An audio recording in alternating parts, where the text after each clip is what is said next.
Brian from South Carolina, he, him, why did God not restart creation when Adam and Eve disobeyed and state? I don't, oh, wait, that's the wrong caller. And no, disobeyed, period.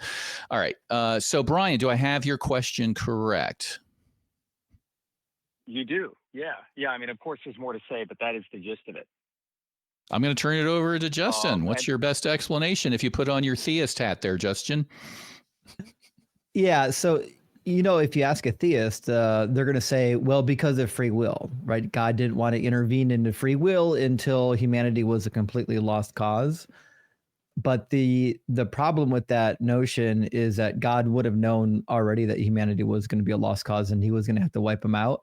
So he probably could have just not made any of them and just started with Noah. But the free will notion is kind of a silly argument because I can just show you all the Bible passages where you clearly don't have free will. Like the clearest example is Romans chapter 9 and in Ephesians chapter 1 and Revelation chapter 7. There's so many examples where God just outright tells you that it was decided for you before the foundation of the world, that you can, even as a theist, you kind of have to figure out that determinism is real. What are your thoughts there, Brian? Yeah, I mean, the way that I think about it is, God knew he had a defective product, and instead of, scrapping it and going back to the drawing board, he gave it the green light and sent it out into the world. And we know that God is fine with clean slates. He flooded the world to start over, and we know that God is fine with capital punishment in light of singular mistakes, engulfing 2 children in flame for burning the wrong incense and turning a woman to salt for looking back as she fled a city. And, I just think if God knew that this creation messed up immediately, why not start over and respec, so to speak? Why not put those points into different talents and try again with humans and see if they do better before you tell them to procreate and fill the world. So I thought that would be a fun argument to have with a theist. I apologize for being another atheist caller, but I wanted to throw this question and see what you guys had to say.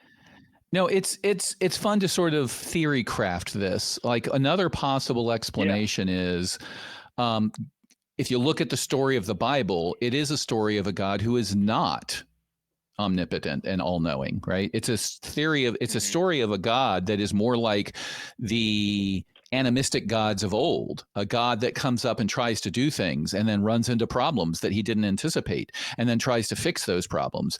And his anger at making a mistake explains some natural phenomenons like floods or thunderstorms and things like that. It feels very, mundane as far as religious beliefs go. I know I'm slightly oversimplifying, but that is a possibility, that the story of the Bible is somebody who can do some stuff, but isn't that good at it. And he had to restart multiple times, kick you out of the garden. Yeah. Oh, that didn't work. Flood the world. I promise, I'm never going to flood the world again. Here's the rainbow to prove it. And now I just do minor things like the Asian flood that killed hundreds of thousands of children and people, 10 years ago, 15 years ago. But that's not, never mind that. Ignore those natural disasters. So that's a valid explanation as well, is that people have the character of God wrong. I don't know where you fall, Justin, on what is the most popular interpretation. Like the free will one never really struck it with me because they want to have it coming and going both ways. They want to say, well, the reason God can't reveal himself to us is because we would be forced to worship him and fall down on our knees, and we wouldn't have the free will to choose whether or not to believe him. But then you say, well, wait a second, wasn't Satan and all of his cohorts in the presence of God and in heaven, and didn't they have the free will to rebel? And they want to say, ignore that. And then we come to these stories that you're talking about, where it's like, no, God wants everybody to have free will, and that's why he killed them all. It's like, I don't get it. What are your thoughts, Justin? Yeah, I mean, it's kind of a hopeless mess. And I think the way like honest theologians fix this is they go and they get rid of the platitudes like God is all knowing, he even knows your thoughts. They get rid of some of these notions and they minimize some of the omni properties of God. And so you end They up with change it something to like maximal, right? He's not omnipotent, he's maximally powerful, but that they use that word to say he's as powerful as a god could be within the constraints of the story and logic. So when you ask, can God make a burrito so hot that even he couldn't eat it? They can say no, because that's beyond maximally powerful God. yeah, so the only way to really fix it is you have to limit God. Yeah. And open theism does a pretty good job of this. There's kind of the idea that God doesn't actually know everything that's going to happen. He's working in unison with mankind to reach his goal, which is why we can explain some of the failures where God wants a particular outcome. He doesn't get the particular outcome, and then he goes back to the drawing board. All this makes sense in open theism. But the minute you go to like a real Greek philosophy type of God that's super transcendental and knows all things, is pervading all things, and is all powerful, that God concept is entirely untenable. And that God doesn't really show up in the Old Testament. In the Hebrew Bible, you've got a God that really isn't as omni as we like to think God is. There's a great book that touches on this called When Gods Were Men by Esther Hamori. Dr. Esther Hamori is amazing. She recently wrote a really good book that's popular about the evil entities of the Bible. But the reality is, when the Old Testament period was afoot, they didn't have this concept that God was like this immaterial, transcendental entity that could do or think or know all things. That's something that later people put onto God by using, philosophy. I'm reminded of the story of the Iron Chariots. If I have it correct, the army with God on their side lost to the bad guys because the bad guys had iron chariots. Do I have that right, Justin?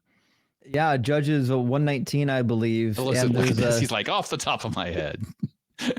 there's another passage in 2 Kings 3 where God gets his rear end handed to him by the gods of the Moabites because Mm-hmm. they sacrificed a child on the wall to the god of the Moabite, and so obviously Yahweh couldn't stand up to that. Oh, who could? Man, all right. So I think we have lots of options here, Brian, on why he didn't restart. You can pick your favorite and ask a theist about it and see how they do. I think the best way to approach it is to do what Justin did, because if you get into I find that if you get into the minutia of the story itself, then they will characterize the story however they want to characterize it. And if you abstract out to just say, well, let's look at the Bible as a whole, it's a story of failure and adjustment. It's like the coach of the Bad News Bears, right? Like, I can't get these kids to play right at all. We're back to the drawing board. You're fired, and let's replace the whole team. And that seems to be the God we're dealing with, a drunken Little League coach. Yeah. Yeah, that makes sense. Well, hey guys, thank you so much for your time and everything else you do. I appreciate it very much. All right. Thank Good to you hear so from you. much. I appreciate it.